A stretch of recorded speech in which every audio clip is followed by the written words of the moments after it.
at the end of the day, all you have is your family, because your friends cannot be with you all the time. But when I heard that, I was really thinking, oh my god, that is so not true. Yeah, that's not true for me either. Surrounded by people but not really having that relationship with them felt quite lonely and isolating. Hi everyone, welcome to Jie Podcast. Today I am back with Nat. Hello. Okay, so today I think we will have a very interesting topic and a very serious one. Oh no. And that is about loneliness in this generation. So, okay, technically, right, we are Gen Zs. We are the elder Gen Zs. The last of the Gen Zs? No, the first of the Oh, the first of the Gen Zs, okay. I just suddenly thought about this topic last night and it was for a very interesting reason. So yesterday, right, I was actually doing an interview with this person. He's a principal. He's an ex-principal. Been a principal for 20 over years. Oh. And so he was kind of talking about family, and the interview was basically asking him, why do you believe that family is so important? And I think one of the things that he said, right, was that at the end of the day, all you have is your family, because your friends cannot be with you all the time, but so who you're left with is your family. And when I heard that, right, I heard that so many times before, but when I heard that, I was really thinking, oh my god, that is so not true. Yeah, that's not true for me either. But yeah, so that and so then I was kind of thinking, right, and no shade to him, because he's a really, really nice, lovely person, and I get where he's coming from, but I was just really thinking at that moment that how many people in Singapore, right, actually your family is like your primary source of unhappiness in life. Okay, yes. No, but yes. yeah, but also that the idea, I also agree that friends are not going to be here with you all the time. Friends have other people, friends have their own families. So then I was thinking, you don't have friends, or your friends are fleeting, and your family is not there. Who do you have left? Have you seen articles really they're like the newer people are generation feeling more. Yeah. Yeah, so in your opinion, why do you think that is the... I mean, whenever you see these kind of articles, they always go we are the most connected generation, but we are also the loneliest generation, right? I think things like social media give you a false sense of being connected to people, because you can keep up to date with their lives, but you don't actually have a genuine interaction with them. And even then, maybe you drop a comment and the guy likes back your comment, or you have a very short conversation over Instagram or whatever, but that's not a true connection, right? So I think it puts people in a situation where you feel like you have 100 friends, but how many of them do you actually meet and talk to and stay close to, and you're genuinely invested in their lives lah, right? I think if you are the type of person that feel comfortable just knowing about your friend, but you haven't met them in 2 years, then... How is that? No, but how does that help you feel lonely or not? Do you look at your friends' Instagram and be like, I don't feel so lonely now knowing that you are having a good holiday in Japan? No, it gives you a false sense of security lah. I think Really? Maybe you feel you have a lot of friends on Instagram, then you... Oh yes, I think so. But then in hindsight, when you look back and then you realize, actually these 400 friends I have on Instagram, I haven't talked to 380 of them in 2 years. Then you realize, oh shit, actually I've been quite lonely all this time lah. Yeah, and I mean, to me, I don't know if I sound like a boomer when I say this lah, but all this sort of social media presence takes away from genuine connection, and I think it made it so that there's less of an emphasis on that genuine connection, and so people maybe they just don't initiate as much lah until they realize how lonely they've been. Yeah. Oh, you really think people don't realize? I don't know. Maybe they're comfortable until they realize that there's a problem. Yeah. I think for me, I really feel it go back to family, in this situation. It's really not about friends so much. Because I realize this thing about people who are very secure, right, is that they really have a very solid family. And So I really think yesterday was one of the very rare times, right? Not rare times, but one of those moments that I really started to realize like how important having a family is. Because okay, I think me and a lot of friends that I grew up with, right? I wouldn't say we have very stable family lives. So a group of us, right? Quite a few of my friends rely a lot more on other friends and rely a lot on partners to fulfill that who am I going to celebrate, like even things like Chinese New Year, who am I going to celebrate Chinese New Year with? Yeah, so for me it was this entire year that I started feeling very, very lonely because I realized how cut off from family I am.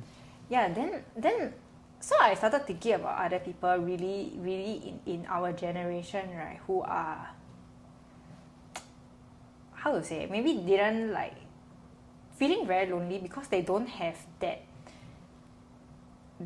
security in knowing that no matter what happens, your family will always have your back. You know?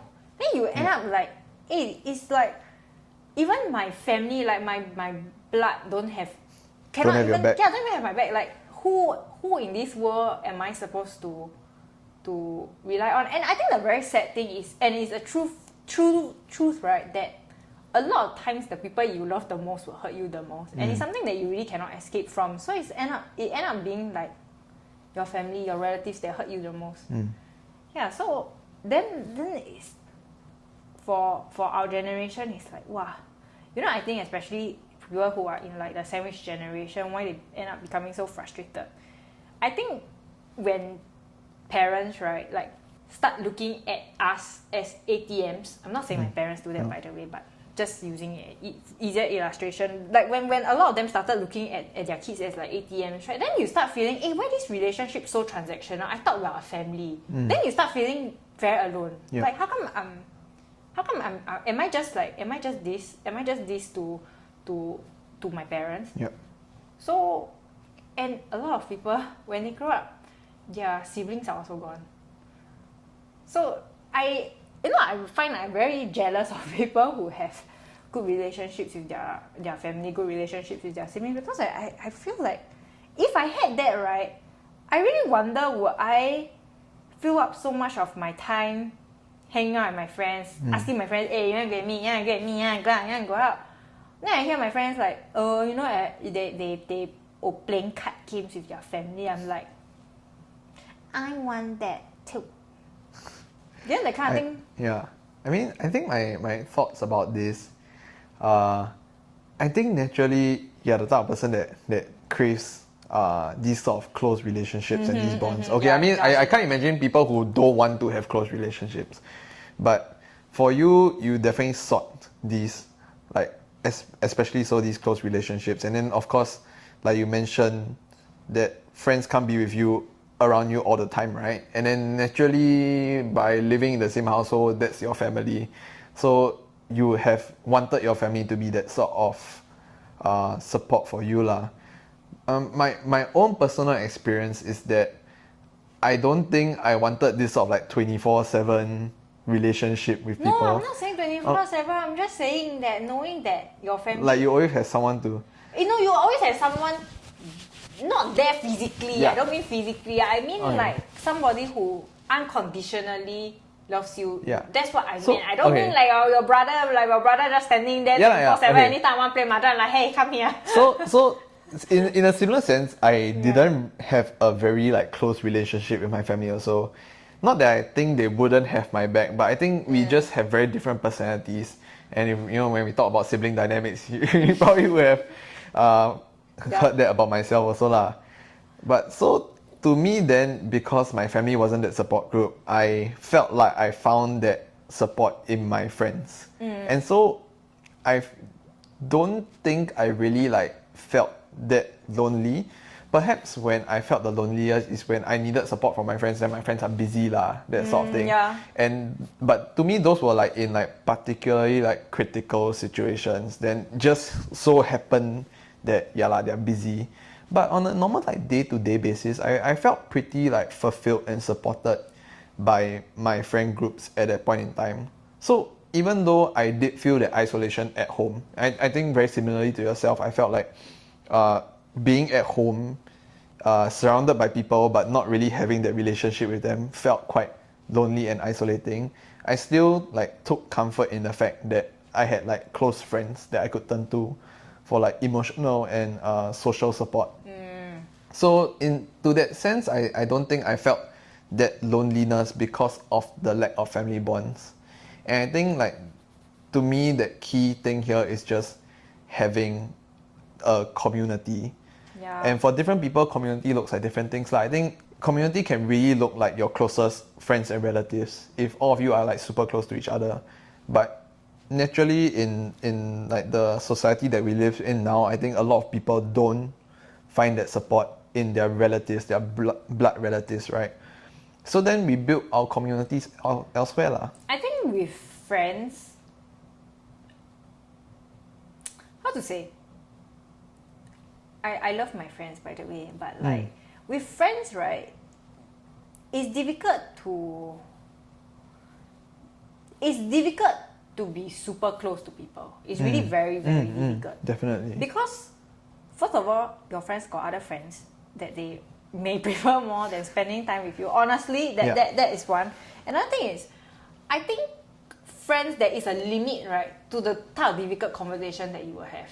Okay, so I would just share like, okay, one of the friend group that I did lose. There's this particular group that I used to meet quite often. So it was like, like Christmas, special occasions, and even the day-to-day, like I will really put in effort to talk to them, to find out more about them. And the thing is, it's just very difficult to get close to them. So after a while, right, I just got tired. I just really got tired. Even though I had known them at that point maybe for a few years already, I just got very tired and I just stopped communicating.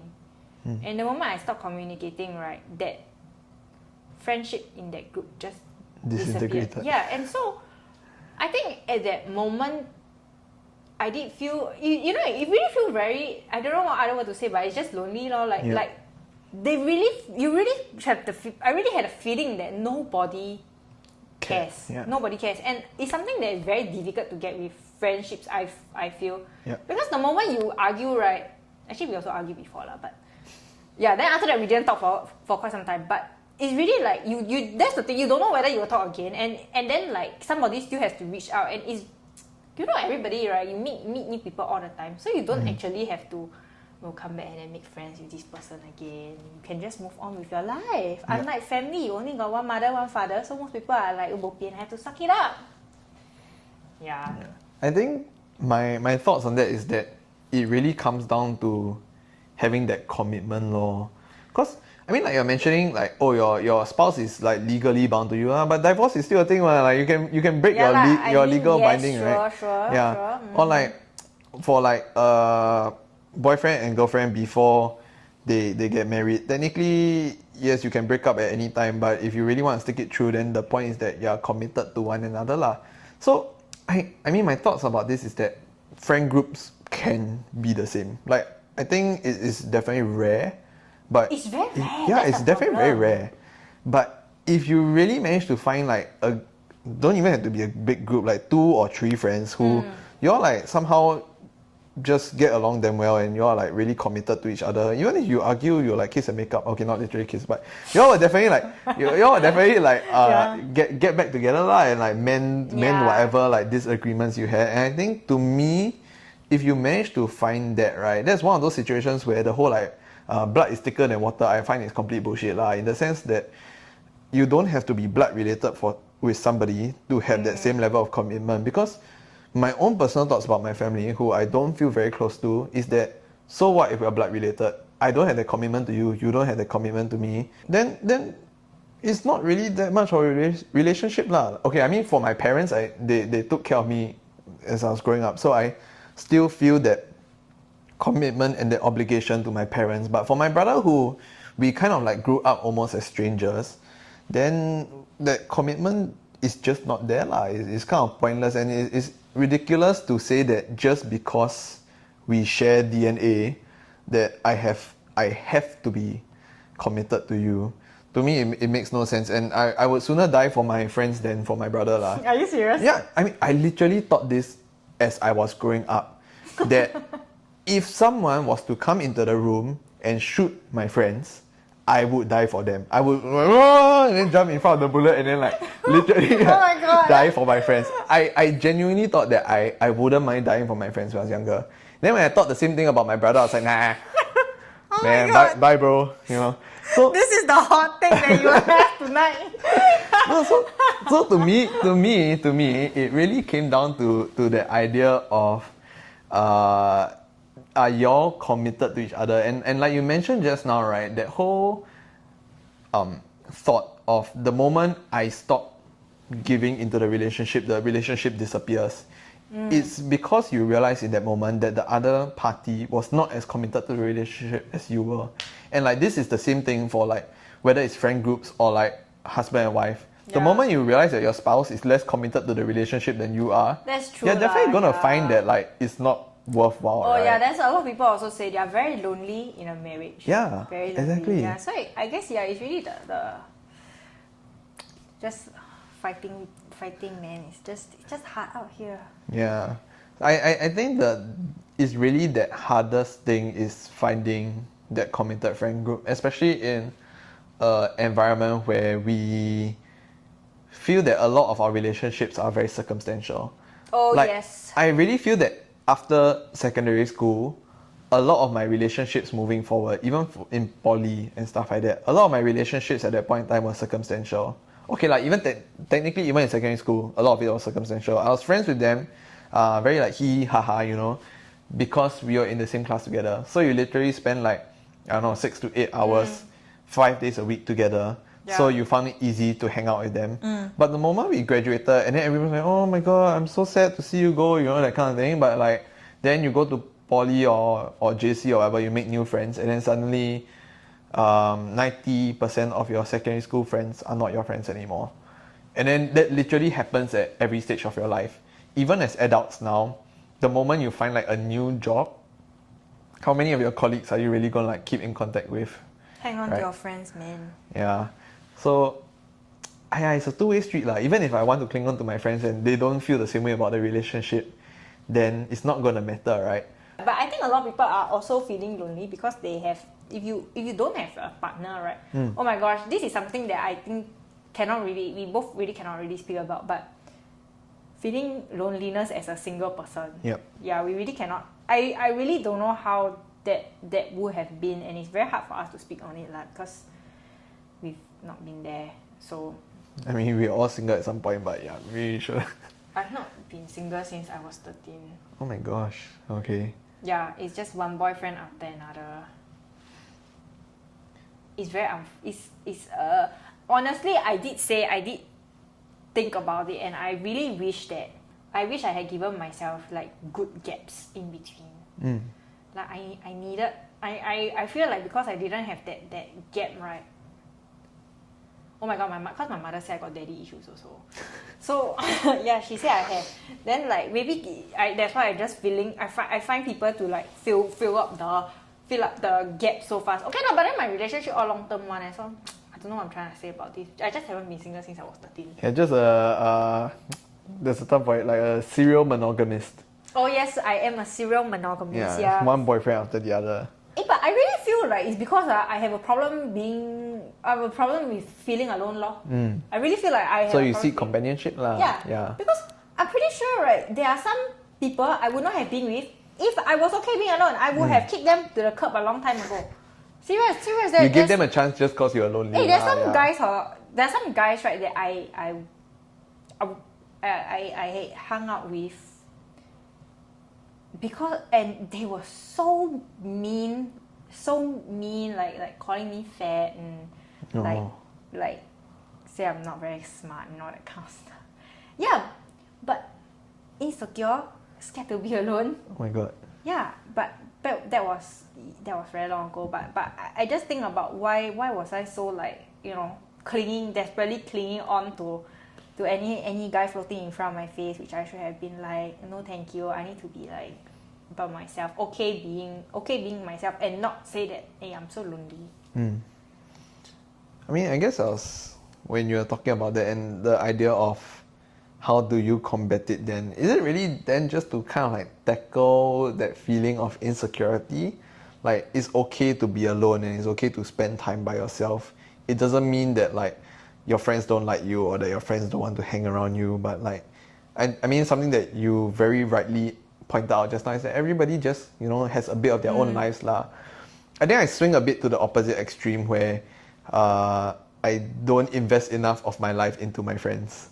And so then I kind of... other people only. Yeah. I mean, I'm sure they're fine. Yeah. You say you don't believe in low maintenance relationships, but I think a few of my friend groups feel that way and that we're just low maintenance friends. Okay. But it's okay. Yeah. Okay. I mean, I can't ask that more as a question rather than a fact about the whole like addressing insecurities kind of thing.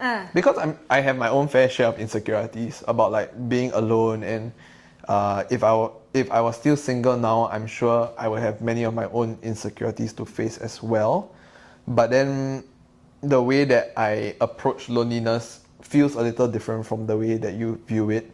Like, I do enjoy being by myself quite often. And in those moments, I don't really feel lonely, but I can still feel insecure. So, I don't know. I mean, when the way you describe it, it sounds a little bit like, oh, if you manage to address your insecurities of being alone, then you'll be fine. For me, I feel like that wouldn't be enough. Let's just talk a little bit about people who are really lonely because there are very little people around them. I would say my tip for making friends is very difficult, but it's really to be vulnerable to your friends. Yeah. And I find that is not something that a lot of people can easily do. Yeah. Yeah, because especially if they are like strangers, okay lah, actually learn to be a bit measured, okay? Not on your first You don't meeting. spill everything you out don't- on the you first don't- meeting. Yeah, then people will be, that's when you lean to the too clingy side. Yeah, but I think being vulnerable to your friends and being open to sharing about your life is a great way. And sometimes it's to learning how to let go. So some people, right, you just don't have chemistry with them, you just don't click with them, you just gotta say, we gave it a fair shot and move on. It's like dating, dating, right? It's really like it. We are okay as superficial friends, we are not okay as close friends. Oh yeah, 100% Accept that agree. and move on. 100% agree. Yeah, I think that's a really, really good point in that people can tell when you're being genuine. And if they are looking for that same sort of relationship, then that's really when you build that like mutual trust by being vulnerable with one another. So I think it's really difficult. And of course, like you said, you exercise good judgment, right? Don't be vulnerable to literally everybody, because then that's damn weird. Everyone knows your tea, man. Yeah. Oh my god, that's what I just told my pastor that day. Because I was telling him something. What was I telling him? I was telling him about like I was not very. One of the things that I was praying for is also like me and Sam's future, like our family future.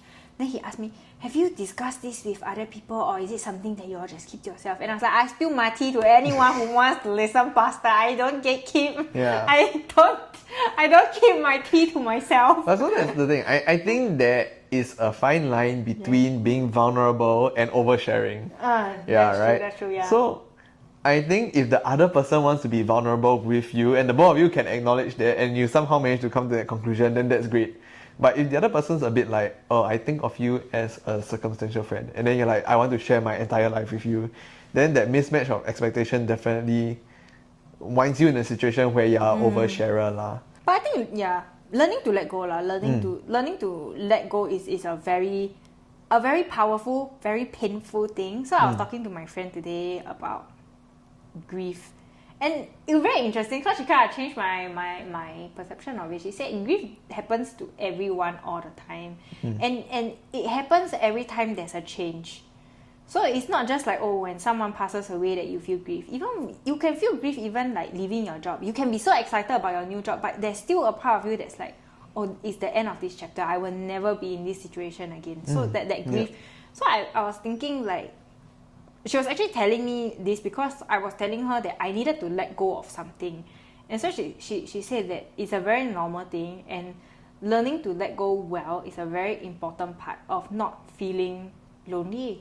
How, for all the people that find it difficult to let go, how do you think you can help them to move on? I mean, I think in my head, it like the very just off the top of my head answer is really to be excited for things moving forward. Like if you have something to look forward to, I think it's very easy to like not worry too much about like things in the past. But what if you don't have something to look forward to? I don't know. Yeah. Okay, I think the thing that she was telling me specifically, right? So she was actually giving me a full method. Oh my gosh. Yeah, Okay. yeah. Actually, it was very interesting. You have a very wise friend. Oh no. Okay, so it's because context lah. She heard this method from 2 counselors that came to her company to share. So this was called like the grief completeness or something like that. But Like to let's say find somebody closure really or passed something? away. Yeah. Oh, instead of having closure is to complete the relationship. Instead of Okay. finding closure, yes, that's the word. So just imagine someone really passed away. It can be like let's say a grandparent passed away. And a lot of times with this type of relationship, we find it very hard to let go. A lot of times also because we feel like we haven't finished saying the things that we want to say to them. We haven't finished expressing. So we feel like, hey, this relationship suddenly got taken away and I haven't had the chance to do everything. So it's really the process of then how do I complete the relationship even though this person is no longer here. One of the ways like is really to write down and to tell someone what you have written down. So like write what you wanted to say and don't just keep the letter to yourself but tell somebody. So tell a living person. Does it have to be the person that you're No, it addressing it to? doesn't have to be. And a lot of times, a lot of times when you're talking about like complex relationships, right? Yeah. You don't have a good relationship with the person you're writing the letter to, and they will not.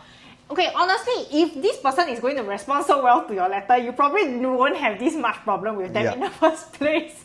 So, okay, it could be somebody who's abusive, somebody who's toxic, somebody. Let's say you have a parent, right, who really abuse you when you were young, and you want to write a letter, say all the things that you want to say to them. At the end of it, and still say, but for myself, I'm going to forgive you and move on. Most people are not going to tell their abuser that. Like, and I don't think, right, I think actually that would make things 10 times, 100 exponentially worse if you actually go and tell the person who is doing that to you. But tell it to somebody, a trusted friend or someone else, and actually just read out the letter and feel like the release and complete that relationship by yourself and say, okay, I have said everything I want to say, I've done everything I want to do. Now it's time to like put this relationship behind me and free up myself for good things that are about to come. I don't know, maybe to some people it sounds very silly, but it's a very psychological thing. It really is for you to heal yourself. Yeah. So I don't think, I think a lot of people have difficult relationships and they really have things that they wish that they had said. They wish they had the courage to say, they wish they had said, maybe the person really passed on. And really just to get it out, complete that relationship and say, okay, I've done everything that I want to do, move on. That's some solid advice. Interesting, right? Yeah. I just heard it today. Wow. It feels like you really internalized that though. The fact that you're able to explain all of that to me. Solid advice. Yeah, because, okay, so actually in counseling, right, there is a similar thing, but it's a very similar thing, but reading it to a chair. Yeah. Which Like an empty chair. chair. To a chair. Okay, like you can plant a human being there. It's very different because I think when you have a human that's actually listening to this, and of course you're finding somebody who you actually like, or a counselor, if you're going to pay for a counselor, that's somebody who can understand your feelings and you can really tell. It's even the human interaction when you're saying all these things that helps you to then move on from it. So a chair is going to stay the same state before and after your letter. They're not going to show any expression. So I feel like it may work for some people who are really very reluctant to talk to others. But if you are open to sharing, then share lah. It would be helps. Cathartic. So is this something that you're going to try for yourself? Do you feel like you need to? Oh, there's a few more steps before that. Before the letter part. Okay. Yeah. We'll see how good our advice is, and if in 20 years' time we are still really good friends, then maybe we are valid teachers lah. If in 20 years time we're not good friends, then everybody can. Do with now. Maybe you do something shitty. I don't know. Okay, It doesn't okay, have to okay, be. okay. It doesn't have to be about our tips. If I'm not a terrible person in 20 years and we are still good friends, then our advice has some validity. If not, you can ignore this entire podcast. Hey, we've been friends for 10 years already. That's a pretty solid track record. Yeah, 2014 we entered poly until now. Hmm. Yeah, that's been 10 years already. Okay lah.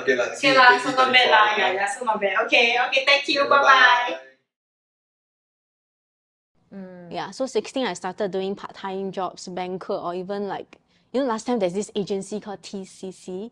Oh, so, yes. So I was there too. Yeah, I was there too. So I feel like if I'm gonna bring a kid to this world, right, I wouldn't expect anything from the kid because I'm the one who bring him or her to this world. So I must make sure that I pave his or her road well.